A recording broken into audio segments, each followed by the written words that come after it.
অল্প উপকরণ দিয়ে ঘরে বসে ফেস প্যাক বানাতে পারো।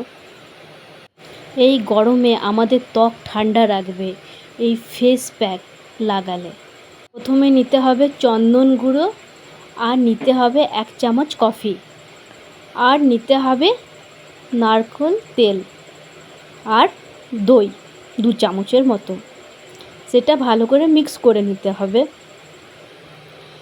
ভালো করে মিক্স করে মুখে লাগাতে হবে, পুরো মুখে। তার আগে মুখটা ক্লিন করে নিতে হবে।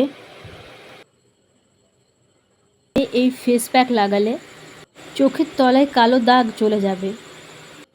সপ্তাহে 2 বার করবে। এই ফেস প্যাকটি খুবই উপকারী ফেস প্যাক। এই ফেস প্যাক এটা ভালো করে মুখে লাগিয়ে 10 থেকে 15 মিনিট রেখে মুখটা ভালো করে ঠান্ডা জলে মুছে নিতে হবে।